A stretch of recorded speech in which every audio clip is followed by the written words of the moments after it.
So what you see here is the Evangelical Lutheran Church in Bethlehem. I've spent a week there. I helped the Palestinians. I'm very pro helping the Palestinian people. And when we get done today, I'm going to want to leave a little time for questions if we can. So we'll get on without further ado. Okay, did Bethlehem really exist during the time of Christ? That's a big question. Archaeologists have very little proof that there was a Bethlehem during the time of Christ. Okay, what you're looking at is the Bethlehem Bullae. It was discovered in 2012 by archaeologist Eli Shukron, and that says Bethlehem on it. All right, it is the only archaeological evidence that Bethlehem existed during the time of Christ. Was it a suburb of Jerusalem at that time? Those of you that were here a couple of weeks ago when I taught the Tower of the Flock, you'd be a little bit more attuned to that. It was found in what is called the House of Bullae, found in the city of David. It was a storeroom where land titles, tax documents, and other miscellaneous documents were stored. This is a small, it's about the size of a nickel, a little bit bigger than a nickel, and it was a seal that was made out of clay, wrapped around a legal document, and sealed the legal document. This is the only evidence that we in archaeology have, so just be aware of that. Certainly I believe Bethlehem existed. We know that it exists I'm talking from outside sources, non-scriptural sources. The scriptures talk about Bethlehem in detail, but nowhere. Part of our biblical archaeology is proving that a person, place, or thing existed during the time that we're portraying it existing. This is an evidence that it did exist. So why is Bethlehem so important? All right, let's take a look at the biblical significance of Bethlehem. Rachel has Benjamin, and she dies at Bethlehem, 18th century BC. Israel, Jacob, spread his tent beyond the Tower of the Flock, a place called or referred to in Hebrew as Migdal Eder. I taught on that, I believe, 2 weeks ago, or maybe it was last week. I've had a really busy week. Ruth from Moab is inserted into the line of Christ at Bethlehem. And you all know the story of Ruth and Boaz, and their children she gets into the line of Christ in that fashion. King David is born at Bethlehem, 10th century BC. Young David kills Goliath not far from Bethlehem, okay, in a place called the Valley of Elah. He's taking food out to his brothers, and he sees this Goliath, this giant, and he says, and I quote, "Who is this uncircumcised Philistine that he should defy the armies of the living God?" And so he goes out, answers the call, kills the Philistine, and the Philistines retreat back to Gath and their 5 cities of the Philistines. Micah prophesies that the Lamb of God would come from Bethlehem. Micah 5 states that Bethlehem would be the place that the king comes from. All right, Micah chapter 4 reports that the Christ would be born at the Tower of the Flock, Migdal Eder. And if you'd have to have had my class on that. 8th century BC.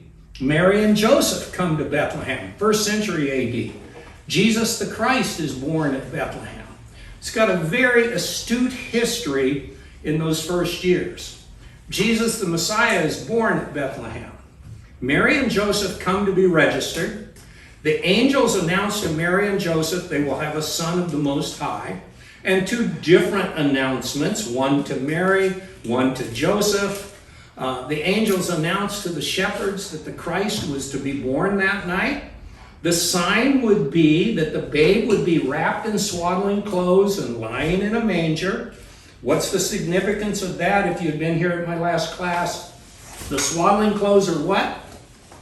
Priest's robes. Priest robes from the temple that could not be discarded. They had to be cleaned, and then the babe was wrapped in swaddling clothes, okay, and laid in a manger. And your picture of a manger is probably not what the manger looked like. Okay, it was a concrete, and I had pictures of it. Normally it was a concrete or a stone carved, and the baby lamb would be laid in, wrapped in swaddling clothes for 7 days, wrapped and laid in the manger, not allowed to move. Okay? And this, Luke tells us, this would be the sign to the shepherds that they would find the babe wrapped in swaddling clothes, lying in a manger. Okay? Most of our preconceived notion, most of our pictures in our minds come from medieval days when artists pictured certain things. For instance, stable is only mentioned twice in the entire Old and New Testament. And it always refers to camels, not to sheep and goats and etc. So, the king comes, okay, the angels are out, the sign would be the babe would be wrapped. The kings come as they follow the star, probably a year or two later. Okay, people confuse that. They think it's the same night. No, it's probably 2 years later, or close to 2. They worship the infant and bring him gifts. The Church of the Holy Nativity, which we'll show in a minute here, was spared destruction by the Muslims because of that, and we'll talk about that. The kings come as they follow the star. They worship the infant and they bring him gifts. Joseph and Mary flee to Egypt. Once again, we see Bethlehem as the city center of new life. Benjamin, Obed, and the Christ all come from Bethlehem. Here is a picture of the current Church of the Holy Nativity, okay, built in Bethlehem on what many believers believe was the site that it was born, where he was born. I personally don't necessarily believe this is the site, but that's neither here nor there. Okay, we have no evidence. All right, Helena, the mother of Constantine, emperor, builds the Church of the Holy Nativity in the 3rd century AD. This is the first church built, all right, to denote a location of a famous, what they believe was the site. It's built in 326 and it's dedicated in 339 AD. If you do your math, if Christ died in 30 AD, we now are looking at well over 300 years later that we have people coming along and saying, this is the place. If you study with archaeologists in Israel, which I've done, they were very quickly to tell you that we need to be so cautious saying, this is the place. We don't know. 99% of the locations, we really don't know. But archaeology is opening the world to what we do know. So this, when you enter that church right there, to our right, you see the man dead center. If you wait, how long did you have to wait to get in? We couldn't, it was like 5 hours. Okay, they just were in Bethlehem in November. So anyway, yeah, it'd be that 3 to 5 hours is nothing to wait to get in here. When I was in Bethlehem, I spent a week in Bethlehem, so I would go over here at 7 in the morning, and there was nobody there. So I could walk right down in and go to see this whole thing. It was a wonderful time. In the floor here, they have all kinds of glass, and you can see all kinds of mosaics. But mosaics come to us from what empire? The Byzantine Empire, which is the Holy Roman Church after Constantine. So these are full of mosaics, etc. Up on the wall, the only reason this was spared in the 600s during what are called the Samaritan Revolt, the only reason this building was spared was one of those mosaics portrays 3 men dressed in Arabic garb bringing gifts. So the Arabs or the Muslims, when they came in, they said, we won't destroy this one because of that. Otherwise, it would have went the way of all churches in the Holy Land, would have probably been destroyed. So as you walk to the right of those columns, you go that way to where the altar is. To the right of the altar, there's a stairway. And this is what it looks like. That 5 hours, I've been here as long as 2 hours when I was with groups. I don't even go to Bethlehem anymore. It's just, this is all there is to see. And I can show it to you in pictures and we don't have to wait 3 hours. Time is too precious when you're on a tour for me to having you spend all your time waiting in line. It's not Disney, okay? But you go down those stairs, there will be maybe 500 people crammed around this. And it is a nightmare to get down those stairs. So it's just not worth it. When you get down to the bottom of those stairs, you come to a little grotto. You have this 14-point star. All right, the original silver one was stolen somewhere in the 1700s, okay, by a church group. And so this is the replacement for it somewhere in the 1800s. The star represents 14 generations from Abraham to David, 14 generations from David to the Babylonian captivity, and 14 generations from the Babylonian captivity to the birth of Christ. That's why they have the 14 stars there. It also has, you can just see the bottoms of 15 candles or candelabra. Each church, there's 3 churches that are involved in the Church of the Holy Nativity that maintenance it and maintain it. And those 3, some of them have 5 candelabra, some 3, and the other one 4, and I don't know the hierarchy of it. So that's kind of it is. So when you get to Bethlehem today, it's very interesting. In today's class, I'm going to talk about modern day Bethlehem. And modern day Palestinian versus Israeli issues. There's 5 questions that should be answered, okay? Who are the rightful owners of the land of Israel, okay? Why is there a Palestinian refugee problem today in Israel, in Bethlehem? For instance, when you go to Bethlehem, the city is divided by the wall. The Palestinians call it the wall of occupation. The Jews or Israelis call it the wall of separation, and we'll talk about that. But why is there a refugee problem today? Why are over 1.2 million Palestinians kept in the camps? Okay, 58 camps. There's 1.2 million of them. We're going to talk about that. What is apartheid, and does it apply to Israel? And we'll talk about that. Do we really need a 2-state solution in Israel? And that would divide Bethlehem in half, okay? And what is Sabeel International and the BDS movement? Have any of you heard of the Sabeel movement? Have any of you heard of the BDS, boycott and divestment? Yes. Okay, well, we're going to talk about that a little bit. When we get done here today, my goal is that you go do some research. You don't have to take what I say as gospel, because this is not a gospel class. This is wide open for you to make some decisions. My experience with archaeology will hopefully point out to you what I feel is probably correct, but you may differ, and I will respect your difference all day long. Okay? Who are the rightful owners of the land of Israel? The Jews have been settled in Israel for over 3,000 years, closer to 4. Okay? For some periods of time, they were removed. For instance, the Babylonian captivity. For instance, the Assyrian captivity. They were removed, but not all were removed. They were removed, but even when carried off into captivity, there always has been a remnant of Jews in the land. If you dispute that, I'll be showing you history, and history we know for a fact. This is true. Archaeology proves the existence of Jewish settlements in Israel all the way back to the conquest of Canaan by Joshua. I'll give you an example. King David destroys Goliath. He kills Goliath.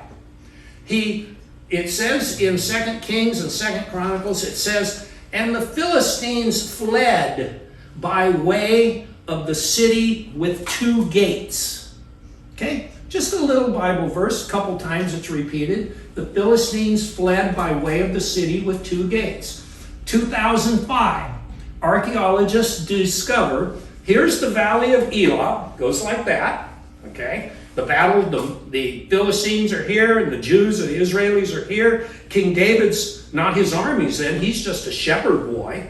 Okay, Saul's armies are here. The Philistines under Goliath are here.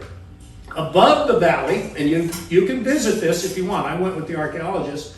There's a little village. It's a walled, fortified city called Azekah. Okay? In that, there were, guess how many gates? They fled by way of the city with 2 gates. Azekah is the only city in Israel from ancient times that has 2 gates. Has a front gate which overlooks the valley, and the road from the valley comes up. The Philistines would have come up the road, fled through the front gate, fled through the back gate on their way to Gath. Okay? And remember, the scriptures tell us that they were executed on the road to Gath. All right? As they fled through the city. So it's fascinating. Well, that city we know is a Jewish city, not a Philistine city. How do you think we know as archaeologists? What wasn't found in Azekah? Pork bones. Pork bones. Pork bones were not found. When you're on an archaeological dig, you have a collection bucket here and you have your fine bucket here. And you put all the garbage here, the rocks, the stones, etc. And I've been on digs. Over here, you put anything of interest. If you think it's a little piece of wood or bone or something, you put it in your fine bucket, and then it is taken and it's analyzed. And what they're doing is they're looking for pig bones. If there are no pig bones on a site, we know it's an Israeli fortification. Okay? If there are pig bones there, we know it's a Philistine fortification, or was at one time controlled by the Philistines. All right? So, let's review the Jews and the land. The Jews have been settled in Israel off and on for over 4,000. From Abraham on, the Jews have claimed ownership of the Promised Land. That's why it's called the Promised Land. It was promised to Abraham and his children, and their children, and their children, and their children. Okay? Undoubtedly, Abraham laid claim to a land inhabited by other peoples. Sound familiar? But if you look at every other modern nation, someone probably inhabited their land long before them. For instance, remember the Indians occupied America first? Okay? The land that we live on right here was Indian land. Okay? There's no doubt about it. The Indians, quote, quote, had it long before we came. We're all in agreement. Our world is a place where ownership changes on a regular basis. It is not fair. Nobody says it's fair. Look at this Russian-Ukraine thing. If Russia manages to take Ukraine, it's not fair. It's a horrible thing, but we're not going to change it, okay, unless we're ready to get into World War III. The Jews displaced the Canaanites. When Abraham came into the land, he displaced the Canaanites. David, when he took Jerusalem, Jerusalem, the land of the Jebusites, and the city of Salem, he took that from the Jebusites. Okay? It happens. The Jews displaced them. They are currently in possession of the land, and the United Nations agrees with Israel, not the Palestinians. Whether you agree or think that's fair or not, we're going to talk about. So, let's move on. The Palestinians are relatively newcomers to the land of Israel. In 134 AD, Emperor Hadrian, who hated the Jews, changed the name from Israel to Palestina, or Palestinia. Palestine means land of the Philistines. Now you have this great Emperor Hadrian who absolutely hated Jews. His goal, he executed upwards to 1 million Jews during the 134 and 135 revolts. Okay? His whole goal was to extinguish the light. All right? So most people incorrectly assume that the current Palestinians are direct descendants of the Philistines. This is incorrect, and all scholars agree with this. And history proves it. The Philistines invaded the land from the north, okay, in somewhere around 1200 BC. They appear to have disappeared or were assimilated into the Jewish kingdom of King David and Solomon his son. After Solomon, we no longer see or hear about the Philistines, period. They're gone, all right? But Hadrian, 1,000 years later, brings it back up. He brings back up this anti-Jewish thought that the Philistines, and by the way, Philistine means land of, Palestine means land of the Philistines, okay? So, moving on. The current Palestinians, and I hate to say this, but you're free to look this up if you want. The current Palestinians are not Philistines, okay? The current Palestinian people group, and I'm going to call that a people group because there is a Palestinian people group today, okay? They do exist. There's millions of them, but they are not Philistines. They have no background or cultural relatives. I didn't say that correctly. They have no cultural tie back to the Philistines, and I'll prove that to you. The current Philistine or the current Palestinian groups come from the following: Turkish immigrants, nomadic tribes of Bedouin tribesmen, Assyrian conquerors, Egyptian soldiers, Mamluk settlers, Arab invaders, Jewish inhabitants, Lebanese soldiers, Greek scholars, European crusaders, and Christian visitors. And the preponderance of Palestinians as we know them today come from the Turkish Empire, not from within Israel. Okay? That are not Philistines. The current land of Palestine has been conquered so many times, it's hard to keep an accurate record of what makes up an original Canaanite turned Palestinian. The current Palestinian is probably 95% Turkish descent. The Turkish Empire owned and controlled all of Israel from 1517, when the walls at about 1530, the walls that you saw when you're in Jerusalem, those walls were built by Solomon the Magnificent, the Turkish caliph or whatever they called him, and he built those walls. So those are the walls that you see when you visit Jerusalem today. The Turks, the current Palestinians, did not exist as a people group 200 years ago. Now, I know that will step on some people's thoughts and their beliefs, but that's just facts, guys. It's like me saying, I owned this land 300 years ago. I didn't, all right?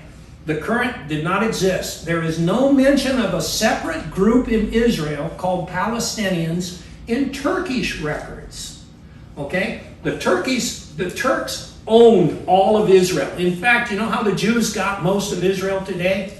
Men like the Rothschilds, etc., the wealthy American capitalists would come to Israel. Do you know that for about 50 years, every Jewish family in America had a little container where they put their pennies, where they would put any excess money, and that money would go to their Jewish counterparts in Israel to buy the land, not from the Palestinians, but to buy the land from the Turks, because the Turks owned it.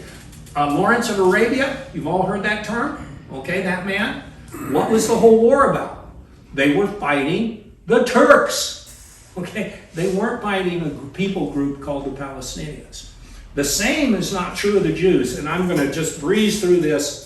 You can, anyone who wants this copy, I will be glad to send it to you. Write your email down. I'll be sure I'll send you this PowerPoint presentation. If you send it to me, I'll publish it up on the website. That'd be great. Yeah, that'd be great. Because none of this is hidden, folks. None of this is hidden. It's just that people are caught up in this passionate wanting to help the Palestinians. Okay, and what I'm here to tell you, and I've been caught up in that. I was caught up in that. I spent a week in Bethlehem trying to help the Palestinians, and then over the years when I went with Hebrew University, the truth really was kind of portrayed to me. And then with my knowledge of history and biblical archaeology, it really popped open. So here is a list of all the Jews in the land. King David, Solomon's temple, Israel carried away, Judah carried away, Zerubbabel, Cyrus, Alexander the Great, Antiochus and Maccabees. And you all know that I know all this, okay? Pompey to destruction, Herod, king of Judah, Christ's birth to death, Romans killed but did not remove the Jews, the Bar Kokhba revolt. That's during when they renamed Israel Palestinian. They renamed Jerusalem Ayatollah Capitolina, okay, the capital of the Philistines, all right? And then Islam takes over in 638. The Crusaders come in 1099. The Mamluks, and most of you don't even know what a Mamluk is, okay, but the Mamluks conquered. The Egyptian slave pharaohs took over all of Israel for over 200 years. 1517 to 1917, Israel is controlled, dominated, and ruthlessly governed by the Turks. In fact, no one in Palestine, if you want to call it that, I don't, I call it the Holy Land, I call it Israel. No one that was a Jew could own land in Israel under the Turks. They were all, if they lived there, they were all what we would call sharecroppers. Okay, remember the old days when you would farm the land and you would get a share of it? If you want some books to read, excellent book is The Hajj, H-A-Z, by Leon Uris. He talks about the trains that went once a year from Constantinople all the way down to Mecca, and they went through Israel to collect the money. They collected all their money from the Jewish landowners, the sharecroppers, and the Palestinians at that point, if they were there. Then I won't go through the Mamluk period, the Ottoman period, the Zionist period, the British Mandate, and modern Israel. So, let's talk about displaced persons. One of the big drawing points of the Palestinian movement today is all these people that live in camps, okay? And it is heartbreaking. When you go there, right in Bethlehem, there are camps in Bethlehem where thousands upon thousands of people live in camps. It's heartbreaking, okay? So let's talk about it. Bethlehem is the center of much of the unrest in Israel and the West Bank, as it is called.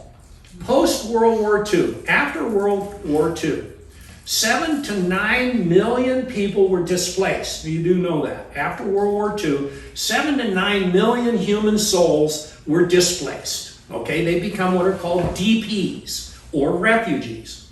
During World War II, the Nazis deported between 7 and 9 million Europeans, mostly to Germany. Within months of Germany's surrender in May of 45, the Allies repatriated to their home countries more than 6 million DPs, displaced persons. Okay? Between 1.5 million and 2 million DPs refused repatriation. Many of the people in the camps had no home to go to. Poland was destroyed. Czechoslovakia was destroyed. So they just chose to sit there and die. It's a sad thing, but that's what happened to many of them. No DPs exist anywhere in the world today from World War II. There are no displaced persons claiming refugee status since World War II. Okay? When did World War II end? 1945. Okay? Why is there a Palestinian refugee problem today? The Palestinian refugees are a result of the 1948 war, where 5 Muslim countries, Egypt, Syria, Jordan, Lebanon, and Iraq, attempted to conquer Israel. If you want to know, where was the first terrorist? The first real terrorist was Jews, okay? They bombed the hotels in Israel to try to kill British Army officers, all right? That's where the first terrorists came, okay? So I'd like to point both sides. Why is there a Palestinian refugee problem today? As these big population figures show, Jewish population during the period of modern Zionism, what does Zionism mean? It's a person who believes in restoring the Jew to the land of Zion, taking him or her back and letting them be in their original home or their place of birth. Okay? You can see here, in 1883, in Israel, they had about 15,000 Jews. They had 356,000 approximate Bedouin or Turkish landlords, landowners, etc. The Jews, though, by 1940, they had gone to 61,000 Jews. They began what was called the Great Aliyah. Jews were coming from all over the world trying to get into Israel, all right, because that was their homeland. At that point, the Arabs had also doubled. One thing that happened from 83 to 1930, the Jews began to remove the swamps, okay? I know it seems weird, but if you see any of the valleys, if you look out from Megiddo and you look out at the valley of Armageddon, and it's so beautiful and it's all land that you can farm, etc. today. In those years, it was all swamps. And the Jews brought in eucalyptus trees. They imported. Remember this big tree movement by the Jewish people? They brought in eucalyptus, and that sucked up all the water out of the swamps. They managed to kill malaria. So all of a sudden, you had this horrible place that was nothing but sharecroppers. Now you have it where the Jews and their communities, their armed communities, the Jews have made it livable again. So the Arab Bedouins and the Arab populations are saying, hey, that'd be a nice place to live. They didn't come to conquer the Jews. They came to live with the Jews and work with them. Okay?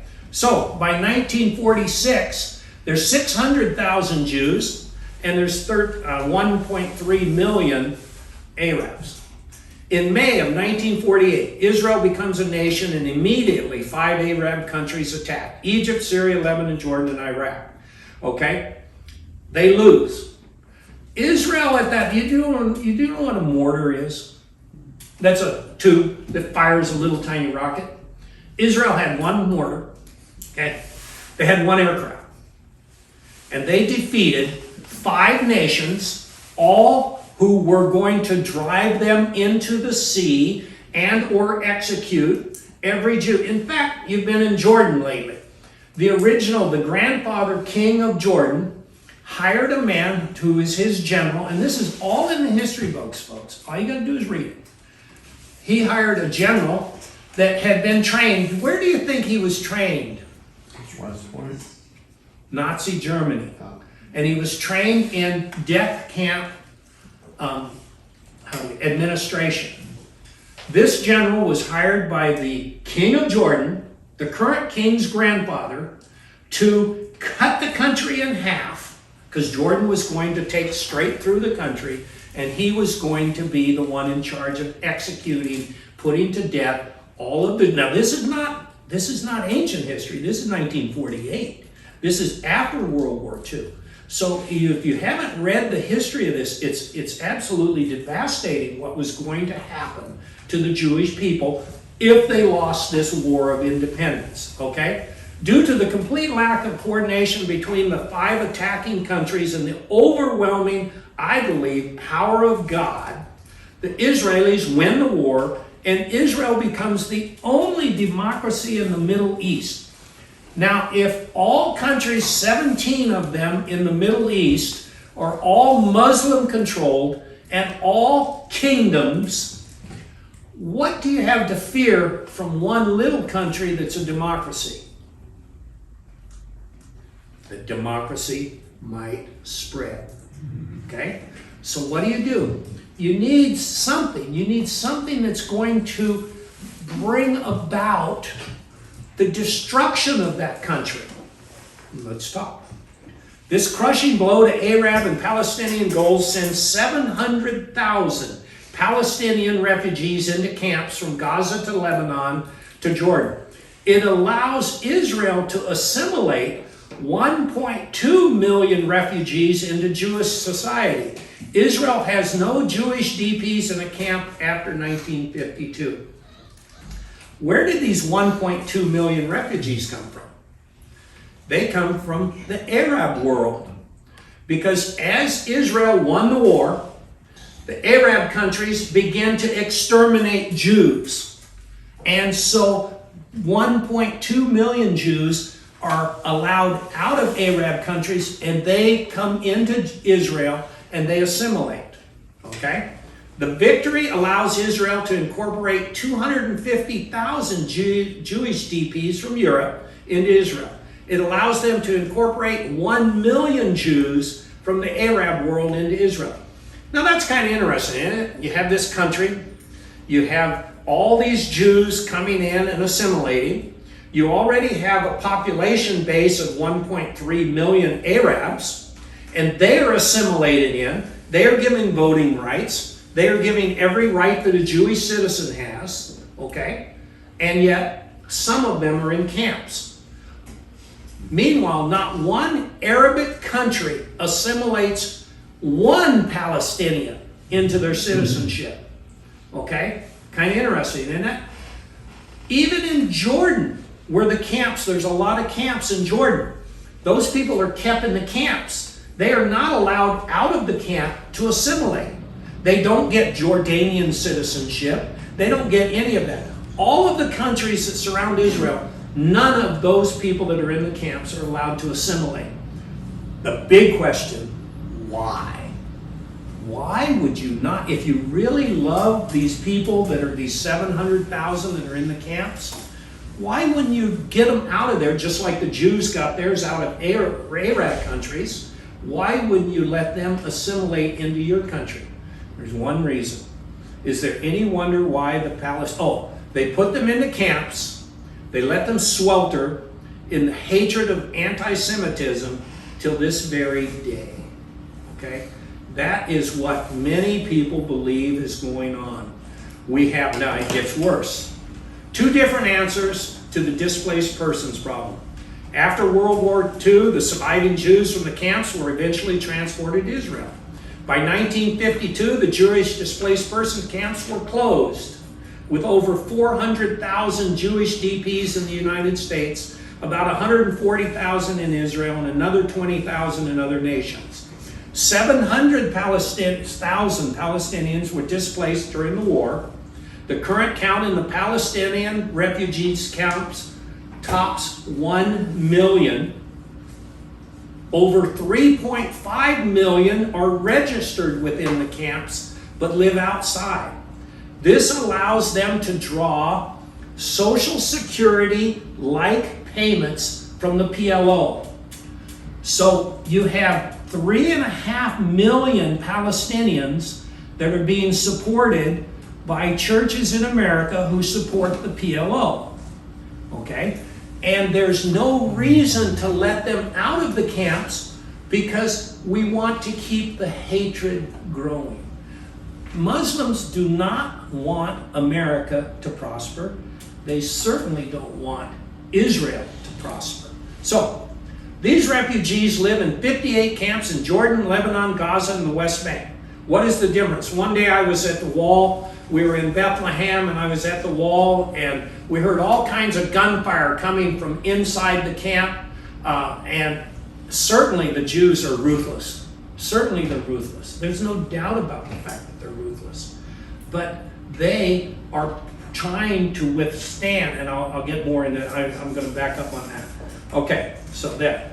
Two different, okay, I said that one. All right, the Jewish refugee camp, Israel, the Jewish refugee camp. Immigration to Palestine, Aliyah, remained severely limited until the establishment of the State of Israel in 48. You all have heard of this book, the book and the movie, The Exodus. Okay? That was these Jews trying to get on these ships into Israel in 1947, etc. Thousands of Jewish displaced persons sought to enter Palestine illegally from 45 to 48. The British authorities interned many of them in Cyprus. With the establishment of Israel in 48, Jewish refugees began streaming into the new sovereign state. Some 140,000 Holocaust survivors entered Israel during the next few years. The United States admitted 400. Okay, I've done that. All right, Israel's modern birth certificate. Does Israel have a birth certificate that makes it a nation? Okay. Israel's international birth certificate was validated first and foremost by God. As Christians, we see that the scriptures tell us that Israel was the promised land to Abraham. All right, 4,000 years of off and on Jewish settlement, the Balfour Declaration, the League of Nations mandate, the United Nations Partition Resolution, the War of Independence, Israel's admission to the UN in 1949, the recognition of Israel by most other countries, the society created by Israel's people. Here's an interesting one I'll throw out for you. Why, I was just talking to Richard, and why are the Muslim countries so anti-El Al Airlines flying into Muslim countries? And you notice they're all opening up now to El Al. Okay, why are they so against that? Because it's going to allow Israel to be seen as humans, literally as human beings. Remember, the world, the Muslim world, sees the Jew as something to be despised, hated, and put down. Okay, so moving on. The Palestinian Nakba disaster, 1948. Here's a little girl. She's in Hebron, West Bank. Her sign says, "Surely we will return Palestine." Most of the Palestinian refugees in the West Bank are descendants of people whose families hailed from areas that were incorporated into Israel in 48. The key is a symbol of the houses, which they believe if we let the Palestinians be free to take back over, okay, all of Israel, they want to go back into Jerusalem and take the homes that now are occupied by Jews. When I was in Palestine, my eyes began to be opened when I was in a church, and we were painting in a church in Bethlehem. We were painting in that church, Christmas Tree Lutheran, as it's called, in Bethlehem. And inside the one room, there was a black X on the wall. Well, one of our people went in there and started to paint over the black X. And the Palestinians just went crazy. You can't paint over that. Don't touch any black X in the church. And we couldn't understand, what in the world, what's the black X for? During the first Intifada, when Israeli tanks went to the Church of the Holy Nativity, okay, they cleared every building on the way to the Church of the Holy Nativity. And when they cleared a room, they would paint a black X on the threshold of the room, saying that this room had been cleared. The Palestinian people, and they're wonderful people. You can go as an American, you can go and you can wander around Bethlehem and talk to people and chit-chat with them. They're loving, they're kind, they're good to you. Okay? If you're a Jew, you might not get out of there alive. In fact, Jews, don't normally enter Bethlehem. If they do, they're under heavy. Did you ever see any heavy armed guarded Israeli troops? They're very heavily protected when they're in Jerusalem. Okay? So this is the Nakba movement, the Jewish Nakba. I'm going to keep. Now, I could have talked about the 6-Day War. I could talk about the West Bank, et cetera, the Yom Kippur War. I want to talk a little bit about the Intifadas. Intifada means to shake off like a dog shakes water off.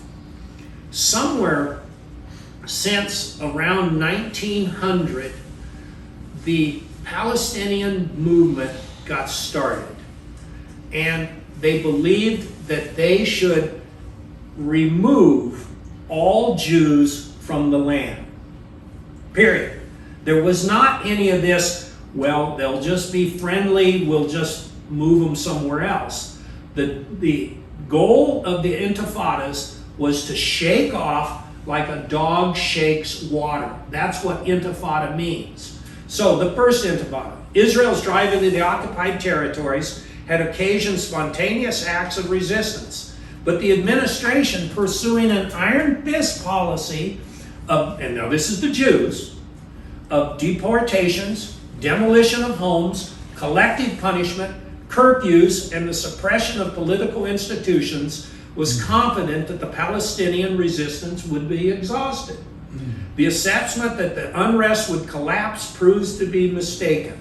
The Intifada began in the Jabalia refugee camp, etc. The first Intifada, in the wake of the incident, a protest movement arose involving twofold strategy. Long story short, the Jews, the Israelis, and I want to say it that way, the Israelis cracked down on the Palestinians because of the terror assaults that are coming. Okay? They cracked down on them.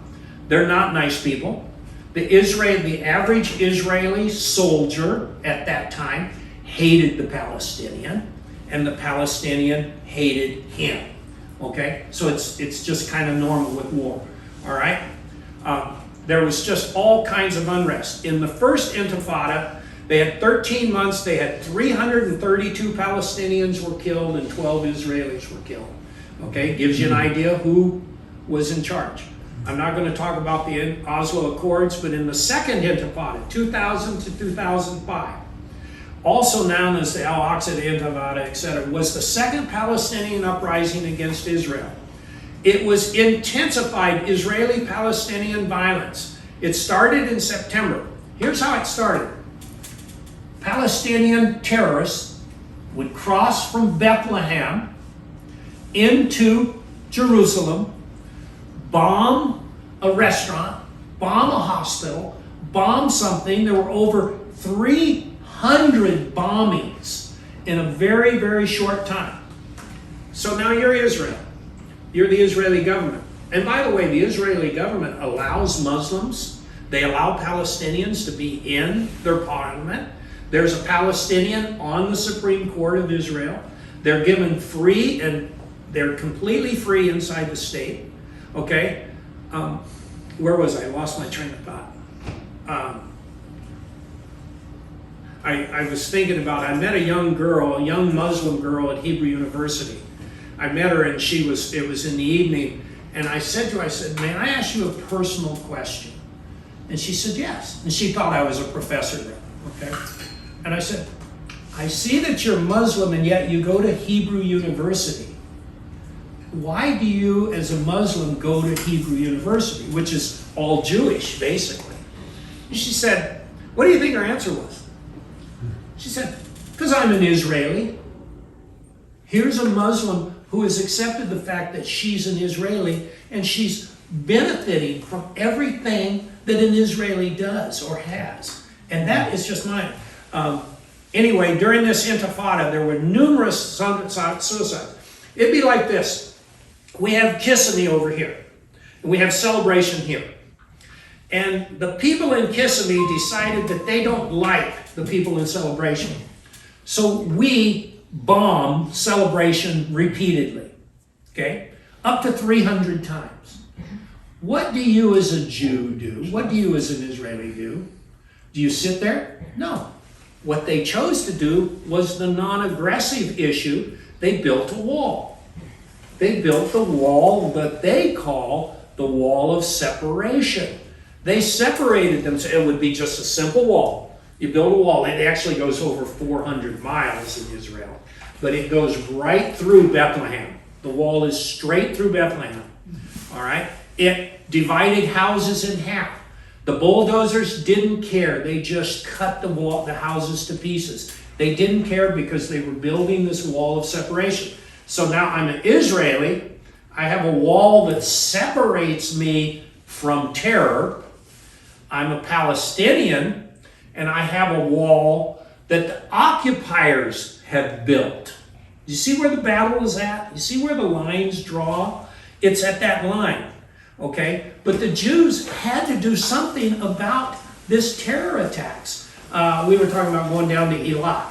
One of the worst terror bombings in history was at a hotel at a breakfast at Eilat, okay? And the Jews did it too. The Jews did it too. So nothing makes this right, okay? But what we do know is that the Palestinian needs to be treated with human dignity, and the Jew needs to be treated with human dignity. really, we don't have a winner in this, so let's move on. The wall of occupation. There you see it. All the way from the top of Israel, all the way to the bottom of Israel, the red line is the wall of separation. It separates, and up there it's not a wall. There it's just barbed wire, extremely well built, etc. The term wall is completely incorrect. It's, anyway. Now, Israeli apartheid. One way the Palestinian movement paints the Israelis as bad people, okay, is they say that they're creating apartheid. Now, you all know that South Africa had apartheid, okay? Nelson Mandela and apartheid. What is apartheid? Complete Separation. But how? By race. By race, but how? Politically. By how politically?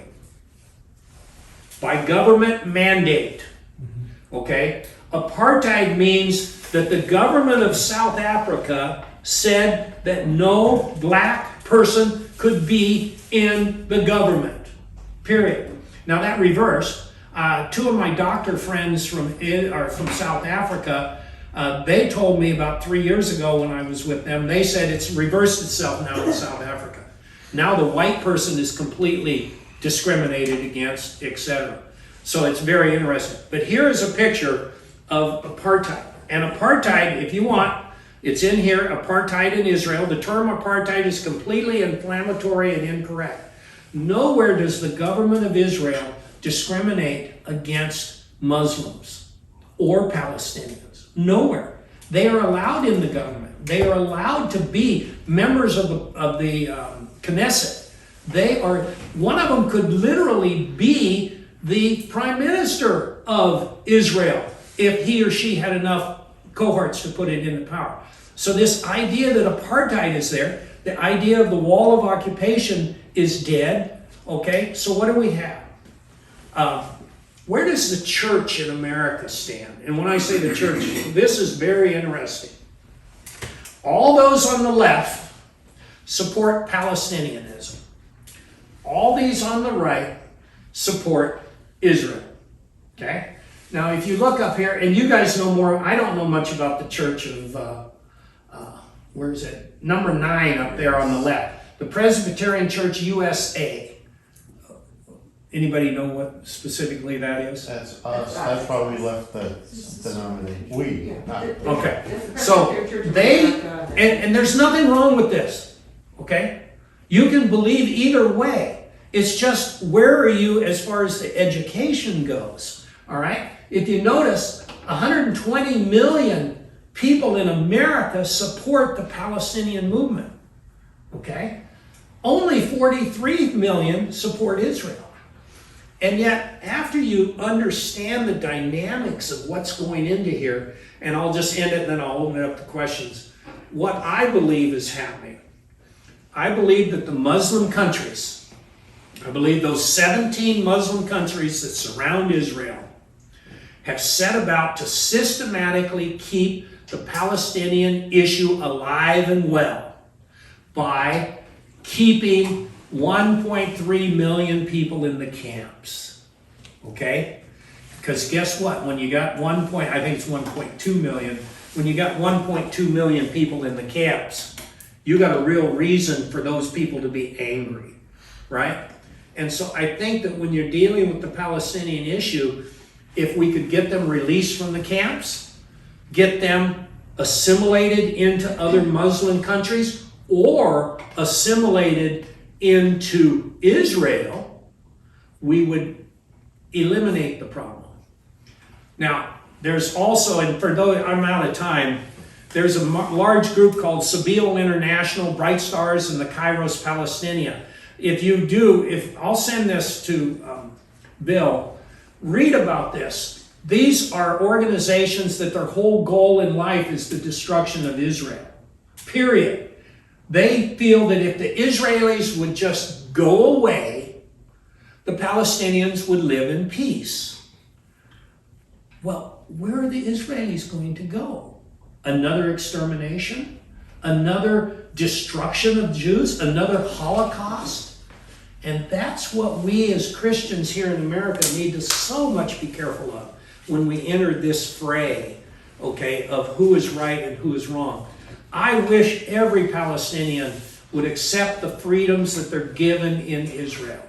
I wish every Israeli would turn from their iron heel on the necks of the Palestinians.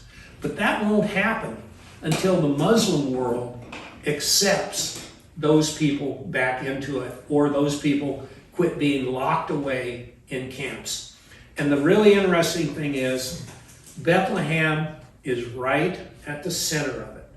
Bethlehem today is made up of Jewish, or they're Palestinian Christians who are totally committed to the Palestinian issue. Okay, it's made up of no Jews. It's made up of other Muslims that believe in 100% destruction of the Jewish state. So, questions, thoughts, comments?